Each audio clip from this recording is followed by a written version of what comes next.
Welcome back to Real Estate Investing with Alex-Deacon here at Deacon Hoover Real Estate Advisors. My name is Adam, and I am with the Deacon of Real Estate, Alex-Deacon, the star of the show. Alex, my man, what is going on today, my friend? Adam! Alex! What's going on today? We're pounding them out today. We are. We're doing some good podcasts today. This one spawned from a blog that I did last week, and I sent that over to you, and I said that's what we should discuss today. And it's basically, we were trying to figure out a name for it. Mm-hmm. Yeah, so... There's a book I read, it's called Think and Grow Rich by Napoleon Hill. It's probably not the funnest book to read, but it's spot on. It's spot on if you're an entrepreneur and you want to be wealthy. Even if it's not wealth financially, it can be, you just want to be successful at whatever endeavor you do. Okay. And that book was called one more time. It's called Think and Grow Rich by Napoleon Hill. It's a good book. It's a good history behind the book. But we couldn't figure out I wanted to call this episode Think and Grow Rich, but I don't know if that's kind of like plagiarism or whatever. Right. I'm not sure if that's a good one. Anyway, whatever you decide to name it, then you name it and we'll be good with it. Which I think what we're going to do, guys, we're going to call it Success Through Planning, Focus, and Being Learning Based. And this is absolutely a tie-in and attachment to one of Alex's blogs on Bigger Pockets. So make sure you're connecting with Alex on Bigger Pockets. He's always posting blogs on there, very interactive. And also connect with him on Meetup, too. If you are on Meetup, he's got a group now that has over 400 members, and they're always networking and doing different things. So. Yes, and also go to dhrea.com and click free learning, and that's where all these podcasts are. Sir. And you can search Deacon Hoover Real Estate or DHRE, or just simply Alex Deacon in your favorite podcasting site. So if it's Apple Podcasts, if you use Google Play instead, if you use, I believe it's going to soon be on Spotify, Spreaker, you name it, just search DHRE or Deacon Hoover. All right, let's roll. Let's get into this. All right, let's go. So Alex, I need to know how I can find success through planning, focus, and being learning based. Well, here's one of those phrases that you've probably heard 1,000 times. If you fail to plan, plan to fail. If you fail to plan, plan to fail. I like it. Okay, so what does that mean? That means that Alex Deacon sucks at planning. That's what that means. It's so not my strong point. I'm the kind of person I just want to do. I got an idea in my head. Okay, let's just do it. And when I was younger, that's what I would do. Jump into it. And you know what? That can work. But it's the hard way to do things. Yeah. It really is. I learned the hard way with a lot of stuff. Man, I just do it. No. Understand something. If you have an idea and you think it's the greatest idea on the planet and you're just going to take action on it, there's a goddamn good chance that about 1 billion other people have already had that idea, and probably 100,000 of them tried to implement it, and very few are successful at it because they didn't plan. And I am not the person to sit down with and say, "Hey Alex, how do you plan? Here's what I want to do. How should I plan?" I say, "Man, I might be able to help you, right? Because I can give you guidance based off of my experience, and I'm not emotionally attached to what you're doing, so I can kind of be your coach. But when I'm trying to coach myself, it's a different story." Mm-hmm. So I still have the problem of not listening to what we're going to go over today. Is it right? See, and it's funny because it's like do as I say, not as I do. And you're a great mentor to me, and that's what it's probably one of those age-old things where I've been told this too. I'm great at giving advice, I just can't take my own. Exactly. I think everybody has a little bit of that in them. But in my blog, I learned a few things today about myself because we had purchased 3 properties at a sale, and I could have bought 2 more. And I probably would have. It honestly depends on what mood I'm in, right? If I'm in I can do anything today mood, I would have bought those 2 houses. Right. I was kind of in a more cautious mood. And those, I shouldn't even say mood, it's just hesitation, experience level. You know, I'm 50 now, and that experience, that does help. Yes. You know, because it kind of slows you down, and you know, after seeing so many things, you know where to expend energy and where to not expend energy and time, because time is our most valuable resource, right? So I could have bought 5 properties. I bought 3. 2 of them turned out to be really good. 1 we ended up not buying. The other 2 Still kicking myself over the one because I still think we could have made money on it. But on this particular purchase, we would have been tying up, and for me, this is a lot of money. We would have tied up about we would have tied up about $220,000, right? Because it was $115,000 to purchase. We never saw the inside. This house had to need at least $100,000. What if it needed $120,000, right? That's a big difference. Mm-hmm. So after it's all said and done, we have to buy it, we have to hold it, we have to sell it. There's a lot of costs involved there, plus the purchase price, plus the rehab. We could have easily been into it for $270,000 and maybe sold it for $300,000. That's a lot to do to make $30,000. I would do that on small flips all the time. I'm happy to make 10, 15, 20 grand on something I can get done in 3, 4, 5 months. Yep. This one would have taken a long time. It would have expended a lot of human resources, a lot of money. I decided I just wasn't feeling it. So I backed off of that one. And I was kind of proud of myself, but there's still that entrepreneurial mind that's like, dude, you should have bought that. Mm-hmm. You could have done it. You wimped out. Okay?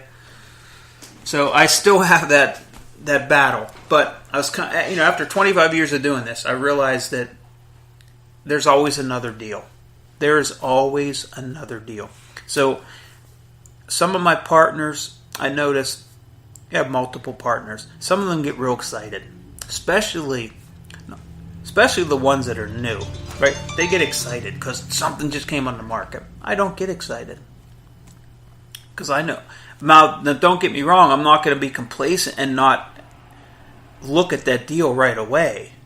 But I'm also not going to get excited and just thinking about what next car I'm going to buy with all the profit we're going to make on this. Mm-hmm. I slow it down. I'm completely non-emotional, and I have to pull back and look at everything. So I've had like 3 deals come across my desk this week, and I slowed down on them. Yeah, you just have to. They're huge deals, and especially the bigger they are, the slower you have to be because there's high risk. Let me ask this question if I could, because this might be a good time to intervene. Have you ever run into instances where, it's just almost like you were getting deal after deal after deal, so you're feeling it, right? Like the confidence is going.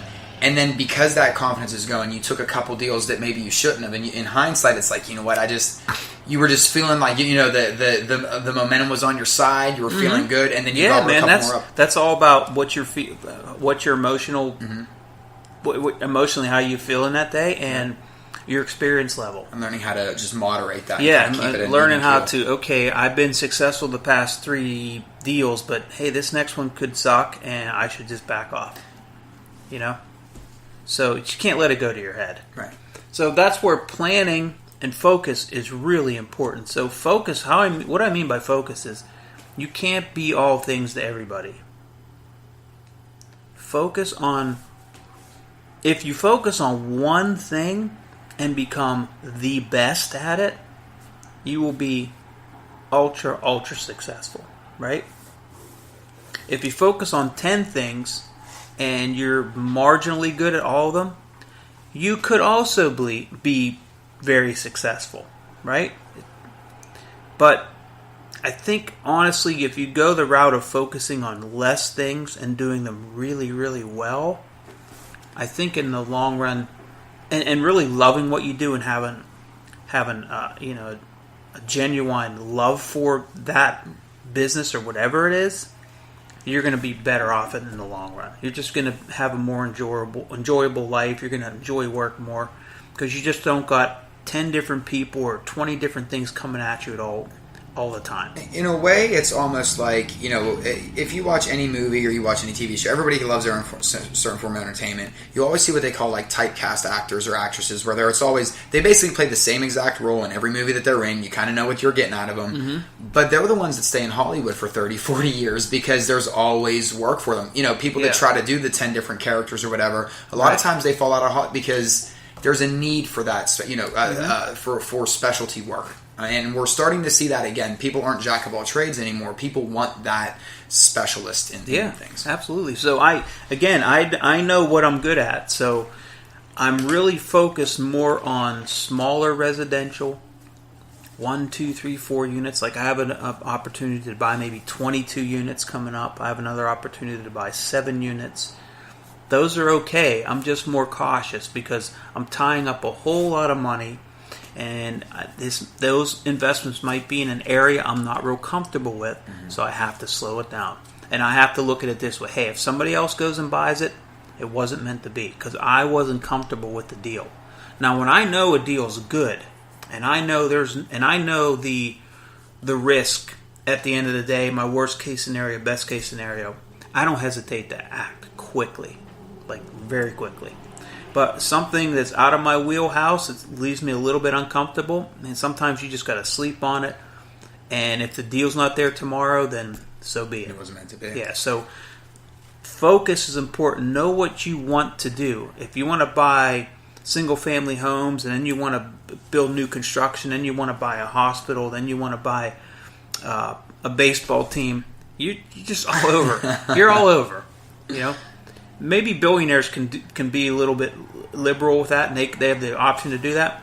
You don't. Your dollar is very important. If you make one mistake and you decide, I'm going to venture off and buy assisted living community business thing, and you don't know nothing about it, but you have a partner who says he knows something about it, it could be the kiss of death. Right. So focus and know what you want to do.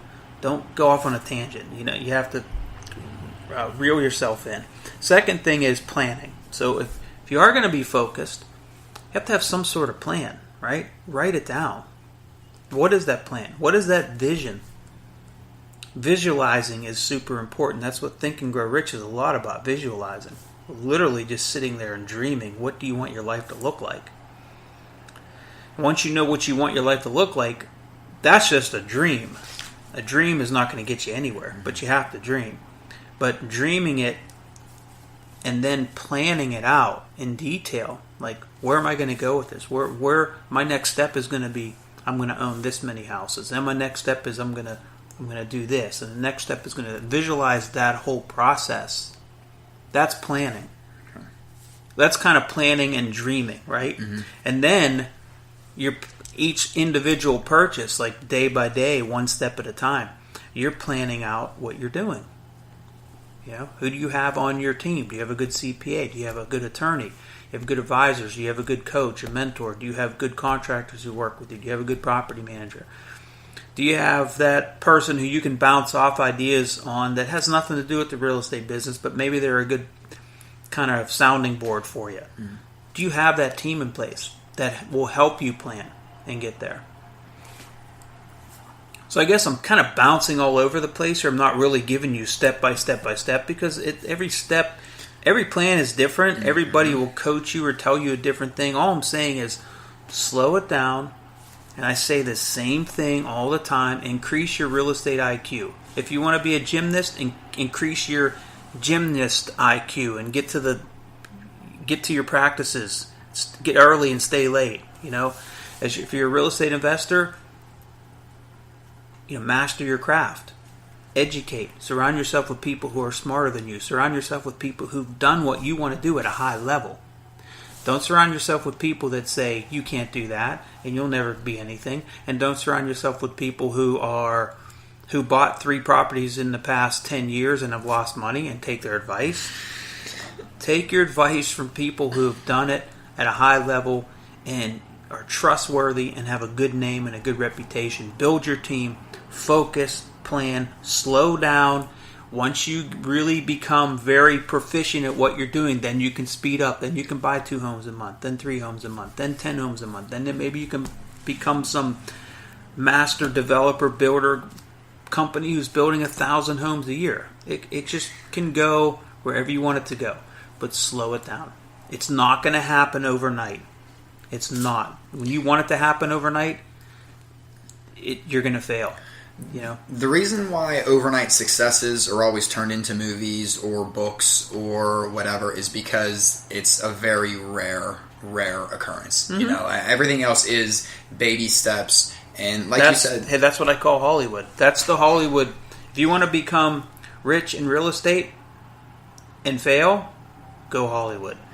If you want to do roll up your sleeves and let's get to work and let's put in 70-hour weeks. And eventually, after 10 or 15 years, realize some sort of light at the end of the tunnel, then that's the mindset you need. Not the Hollywood thing is... It's process over outcome. The process is what eventually will get you to the outcome. If you're looking for the outcome right away, you're not learning the process, you're not doing yourself any favors, and you're never truly going to find the actual wealth that you're looking for, which isn't necessarily monetarily, absolutely, it partially is, but the wealth that you're also looking for is the wealth of knowledge and the wealth of experience that you're also learning to get. So that's why I've always been a big proponent of the process over outcome scenario. Absolutely. Yeah, absolutely. That's a good way to put it. Good way to put it. Because, I would always look at, and probably I still do, I would look at the outcome versus, at the end of the day, what happened. Oh, I didn't get that deal, or I lost that house, or I made a bad decision. Don't look at it that way. Look at the end of the day, did I give it my best? Did I give it 100%? Did I do what I said I was going to do this day? And the outcome is what it is. I can't control that. So, yeah. It's all about it is. It's about learning just a routine that eventually. Because I think, Alex, the biggest thing that you're hitting on this, that at least that I'm taking from it, is that there is a mindset that, hey, anybody can get rich quick. This is the way to get in, and I don't think nobody has done themselves any favors by getting rich quick. Look at all the people that won the Powerball. And then all the bad things you hear about, the fallout from that. It's about becoming a better person. Once you become a better person and your personal value increases, that's when your wealth actually increases, right? I mean that's kind of what I'm getting at. Do the best you can. Give it 100%. Be a good person.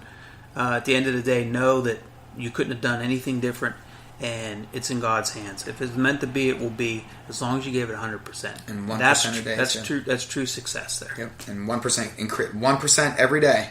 By the end of the year, probably about 300% better.